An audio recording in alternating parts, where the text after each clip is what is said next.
Hey, 762 by 39, Klishnikov. I'm going to do a little talk about the ever so heated debate about the Romanian PSL-54C versus the Russian Draganov Svd. But these rifles have had a heated debate in between each other, and really people have a hard time identifying one from the other, and most people think that each one is the same, and etc. So I'm gonna kind of talk about one, talk about the other, and compare them and talk about the differences between each one. Okay, first off, I'm talking about the Romanian Made Psl-54C chambered in 7.62 by 54 rimmed cartridge. Okay, it was originally made in Romania in 1974 and still in use to this present day in different theaters of operation, including Iraq, Afghanistan, Libya, Syria, and as well as other nations using it as a weapon for their designated marksmen, such as South American countries like Ecuador. Now, again, this is made by the Socialist Republic of Romania in 1974, still used today, and it was made by the Cougar factory. The proper pronunciation is Fabrica di Arma Cougar, and the weight of this rifle is 9.5 pounds. Empty. This is with the scope. Loaded, I would give it an estimate of 10 pounds. With the 10-round box magazine being a probably half pound in weight. The overall length of the PSL is 54.5 inches. Barrel length is 24.5 inches. Now, they do also make this rifle in 7.62 by 51 NATO once the Soviet Union collapsed after the fall of the Berlin Wall, dividing East and West Germany. Once that happened, they did become a NATO country and were had to pretty much convert their Eastern Bloc weapons to shoot NATO, which is 7.62 by 51 pistols, 9mm, etc. But there is two chamberings. The action is a long stroke piston system, gas operated. It is semi-automatic, not full auto, of course, because that would be quite uncontrollable. The rate of fire you could probably get out of it per minute would probably be 50, it being a semi-automatic weapon. It being a 24.5 inch barrel with the 7.62 by 54 rimmed cartridge, also comparable to the American 30-06 cartridge, you're probably getting about 2,800 feet per second out of that weapon. And the effective range for the PSL, I would say probably would be between 400 yards and about 700 yards. And it is a designated marksman's rifle, not a sniper rifle, because of the range. It makes up for what the regular infantry's rifles cannot do. Them using, say, AK-47s, 74s, they have a range between 50 and 300 yards, which past that, where the DMR comes into play. Now, it does have a 10-round detachable box magazine. They do make 5-round magazines. I do know that, but as far as I concerned and know, they do not make a greater capacity past 10 rounds. Now, the scope does come with a PSO1 scope, also used on the Draganov rifle, and the scope is still used on the rifle today, but can be replaced with other Eastern Bloc or Soviet design POSP scopes in varying degrees of magnification and etc.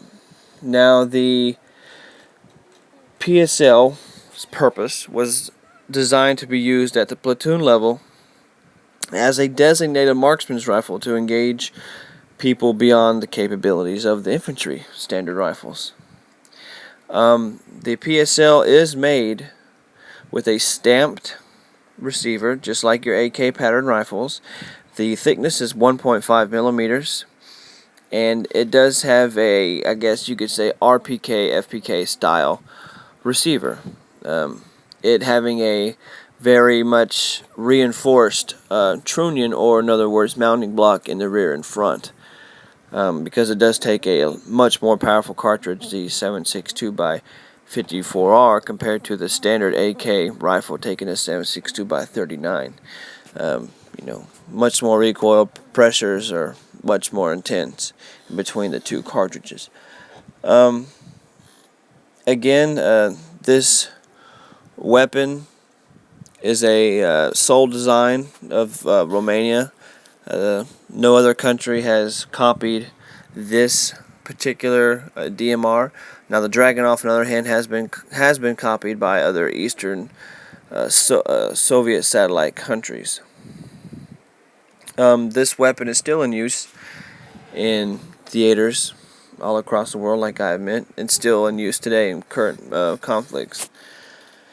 As well as the receiver, the operating system is a Kalashnikov style system, having the long stroke piston system. Like I went over, it does have your particular dust cover like your AK, your recoil spring, the button that you would push in and remove the top dust cover, remove the recoil spring, and take out your, your bolt carrier, rotating bolt, and the piston all in one piece, with the bolt being able to detach itself from the piston and the bolt carrier. Of course, you do have a gas tube like your common AK-47 or AKM, however you want to say it. Any type of Kalashnikov pattern rifles, it's same system. It does have a elongated gas tube. Other than that, the furniture is the same in the front. It does have a bottom and upper furniture, it being secured in with a locking plate on the bottom end. For the furniture on top, for the installation and removal, you would put in on the bottom and rotate 180 degrees, locking it to the crimps on each side of the gas tube.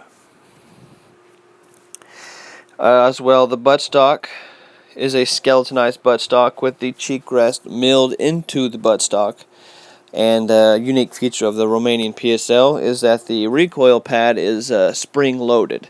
So when shooting the rifle, you do feel less recoil than you would feel with a, say, Mosin Nagant or Dragunov.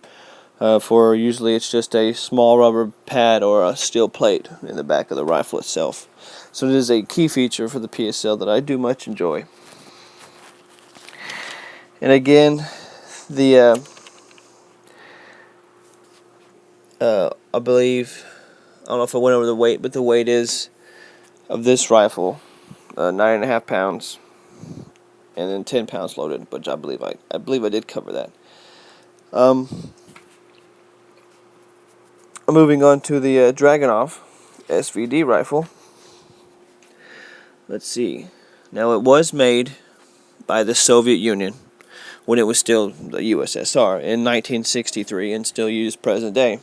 Been used in multiple conflicts, from all the way from some of its first use in Vietnam, all the way to the Afghan-Soviet War, to much of the Eastern conflicts after the break of the Soviet Union, being Chechnya and Yugoslavia, Kosovo, South Ossetian War between Russia, Ossetia, and Georgia. Now used still in the Libyan, Syrian, Cambodian, Vietnam War, etc. So it after the breakup and the selling of a lot of its arms, the SVD has circulated itself throughout the world. The designer was made at the Izmish factory. Again, in 1963 until present, and the designer's name was can't pronounce it very well, but I believe it's Yevgeny Draganov, I believe. And also, the Draganov rifle was license its copy to Norinco, so Norinco did have actual license. The weight of the Dragunov is 9.5 pounds, unloaded, with scope, about 10 pounds, the same as a PSL. And there is different patterns of the Dragunov, the SVD, SVD, the SVU, and SWD, I believe. There might be some others, but I believe those are the different patterns, each one with their varying weights. The length of it is, I believe, 48.3 inches in the SVD. And the barrel length is 24.5 inches long. The actual operating system of the Dragunov is quite different, in it being that the Dragunov rifle, sorry about that, guys, recording got cut off. So like I was saying, the Dragunov does use a semi-automatic type design.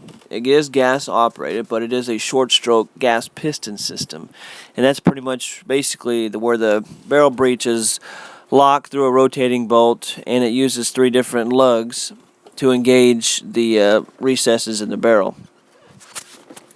And it does have a regulator, much like the FN, FAL, and today's modern AR piston systems, which the Dragunov got that particular design from the FN, FAL. That's where it originated from, which is a Belgian design. Another difference in between the rifles is that Dragunov does use a solid one-piece receiver, which would be a milled receiver, and instead of using, all your rivets and having to install the rails and your trunnions and all that, it's all your tangs and your rails and all that are milled into one solid piece, as well as the side mounting scope rail on the Dragunov is milled into the receiver, and the PSL is actually riveted in. They both do use the PSL-1 scope. Both now, more modern is the PSL-1 M2 scope, and again, between the two you can use different POSP scopes, or different varying degrees of the Russian type scopes. Another key difference is the dust cover on the Dragunov. The recoil spring is located inside the dust cover. It's attached to the dust cover, and it is released by a rear flange that is flipped up and removed that way, unlike the PSL where you push in the recoil spring like a button and remove it that way, and that rests on the rear trunnion on the PSL, and the recoil spring rests inside of the dust cover on the Dragunov. Furniture is different between the two. The buttstock, like I explained on the PSL, the buttstock on the Dragunov, instead of being elevated like on the PSL where it's milled in cheek rest, it actually has a cheek rest pad that you can remove or install either how you prefer it on the Dragunov stock, and the Dragunov stock is level with the receiver body. Furniture in the front of the Dragunov is different, where it is a one-piece design, but it does come off in like a sandwich type pattern. It does have a locking, a locking cup in the front that does slide up, and the 2 pieces come off left to right instead of 2 pieces where you have top to bottom. And again, on the PSL, I didn't go over this, but the PSL, your front sight and hood and that assembly is pinned and attached to the barrel, and then of course your muzzle brake is removed by a 14-in-1 thread and a plunger pin. On the Dragunov, the hood and the brake is all one piece and removed off the scope in one piece. Now, both use a 10-round attachable magazine. Difference between the Dragunov is that it has a waffle pattern, and the PSL uses a hourglass or X pattern. So that's one reason, or how you can tell in between both of those. So, other than that, I hope you guys enjoyed this. Trying just to get a little bit of tell you a little difference between the Dragunov and the actual Romanian PSL. I hope you enjoyed the video. Got any questions, let me know. Be glad to answer them. And thank you guys for listening and taking your time to sit there and go through this. God bless.